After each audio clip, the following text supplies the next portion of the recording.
Olá, gente. Nós vamos fundamentar esta reflexão no capítulo 4, Evangelho de Mateus, versículo 1 até o versículo 11. Esta é a narrativa que trata da tentação de Jesus no deserto.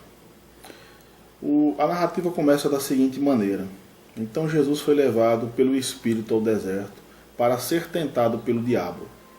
Então, esse versículo primeiro, ele demonstra uma mudança de cenário em relação ao texto que antecede, né, que é o momento em que Jesus é batizado por João Batista no Rio Jordão.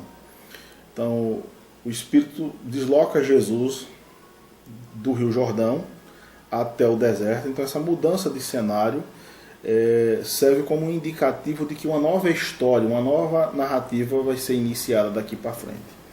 Versículo 2. Por 40 dias e 40 noites esteve jejuando, depois teve fome. Então, aproximando-se o tentador, disse-lhe: se és filho de Deus, manda que estas pedras se transformem em pães.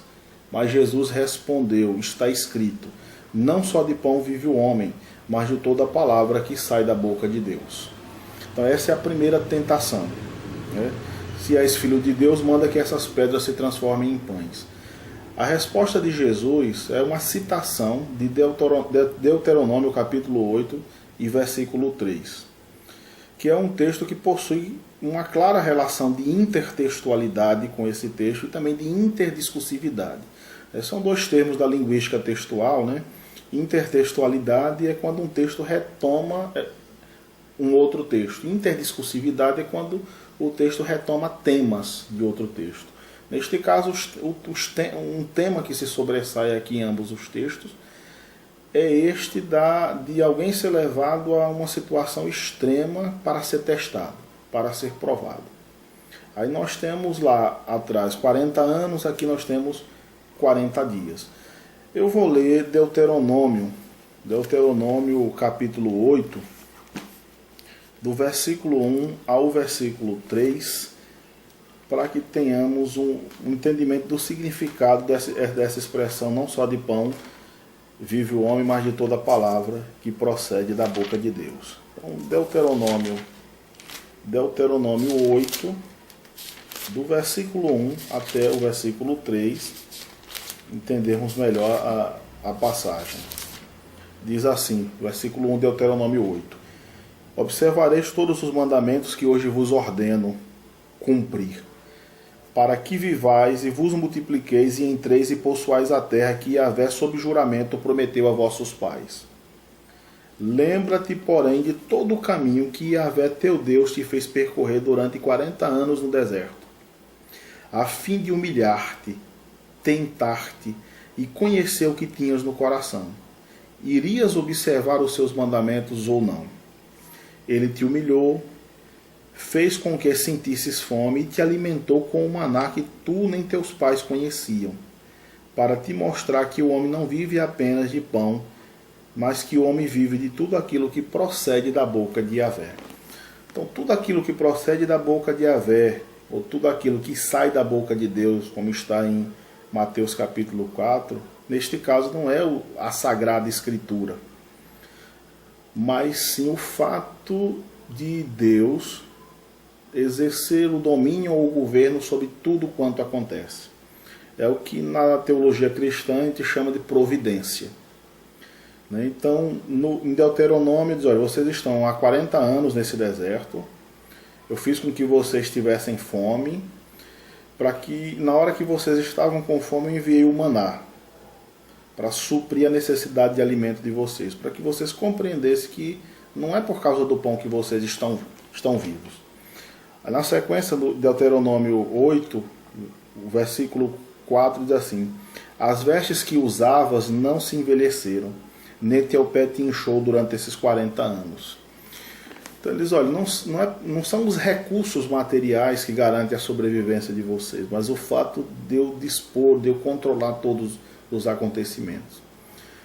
E, extraindo uma lição disso para nós hoje, era o mesmo que dizer: olha, você pode pensar que o que garante a tua vida, a tua sobrevivência, é o dinheiro que você tem no bolso ou na sua conta bancária. o status ou a posição que você ocupa na sociedade, os títulos que você tem, a condição de pessoa respeitável. Então, o poder no qual você dispõe, é isso que garante a sua sobrevivência. Aí diz assim, aí você pode pensar, então é fácil confiar em Deus quando você na verdade não está apoiado em Deus, mas apoiado nesses recursos. Ele diz, você só tem esses recursos porque eu os garanti para você.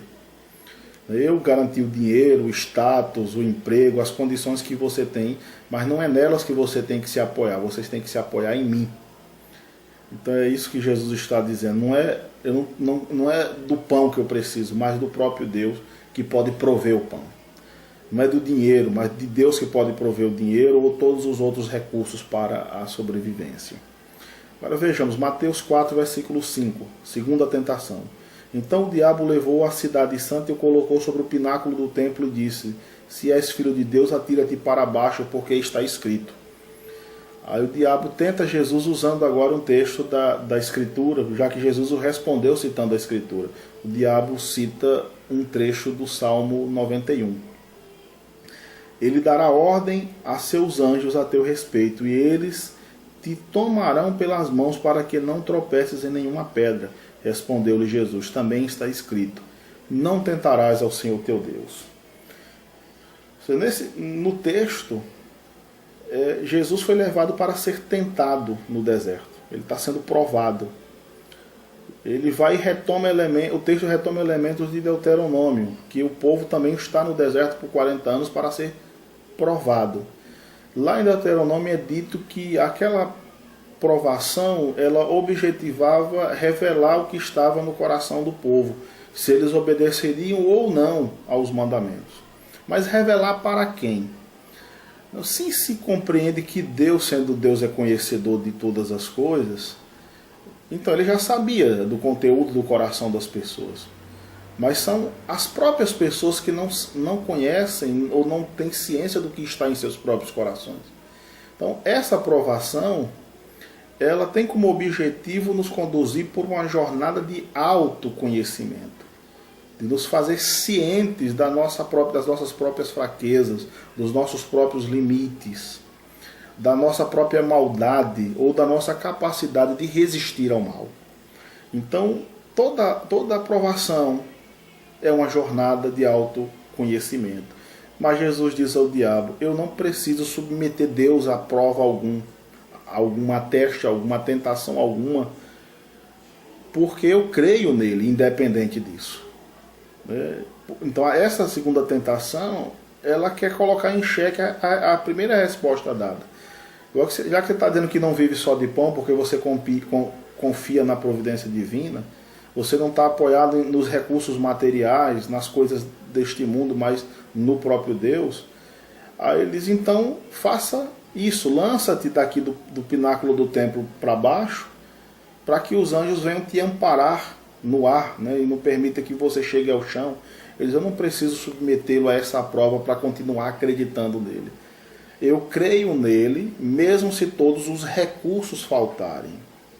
Não estou apoiado nos recursos e não preciso testá-lo para saber que ele tem a capacidade de conduzir a minha vida ou de me suster. Agora vamos ao versículo 8, a terceira e última tentação. Tornou o diabo a levá-lo agora para um monte muito alto, e mostrou-lhe todos os reinos do mundo com o seu resplendor, e disse-lhe, tudo isso te darei, se prostrado me adorares. Aí Jesus lhe disse, vai-te Satanás, porque está escrito, ao Senhor teu Deus adorarás e só a ele prestarás culto. Veja, nessa tentação do diabo, ele oferece todos os reinos do mundo em troca da adoração, do serviço que Jesus deveria prestá-lo, deveria simplesmente curvar-se e adorá-lo. Nós encontramos discursos nos dias de hoje que seguem essa mesma lógica, e por incrível que pareça, dentro de várias igrejas. E esse discurso, que na verdade é o discurso do diabo, é apresentado nas igrejas como se fosse de Deus. Algo do tipo, olhe, Se vocês me servirem, ou se vocês derem dízimo, se vocês realizarem determinadas coisas para mim, eu farei com que vocês prosperem. Em outras palavras, eu darei a você todos os reinos do mundo e o seu esplendor. Riquezas incontáveis e inimagináveis, 10 vezes mais aquilo que vocês trouxerem. E tudo isso é apresentado hoje como se fosse algo dito pelo próprio Deus. Esse discurso é do diabo, claramente do diabo. Então, um monte de líderes aí, que eu diria um bando de picaretas, um bando de falsos profetas, um bando de pilantras, que dizendo-se que são porta-vozes de Deus, proclamam exatamente a mesma tentação que o diabo fez a Jesus. Olha, contemple todas estas coisas, todos os reinos do mundo. Tudo isso te darei se prostrado me adorares. Aí é dito hoje às pessoas, olha, tá vendo tudo isso? Carros, casas, títulos, riquezas, 10 vezes mais se vocês vierem e trouxerem os seus recursos, as suas ofertas e depositarem aqui sobre o altar. Então esses indivíduos estão com isso declarando claramente a quem eles servem, não a Deus, mas ao diabo. Essa fala é do diabo, ela se assemelha, né, em termos interdiscursivos, a questão da linguística textual, porque o tema é o mesmo, a lógica do discurso é a mesma, o conteúdo do discurso é o mesmo. Então a fala deles e a fala do diabo se assemelham. Então tomem cuidado, identifiquem isso e fujam desse tipo de gente. Então espero que mais uma vez esta reflexão possa ter te edificado, te fortalecido, te abençoado. E eu peço que não se esqueçam de curtir, de compartilhar essa mensagem e de se inscrever no canal, né? Faça a sua inscrição no canal. Então um grande abraço para vocês e que Deus abençoe a todos vocês.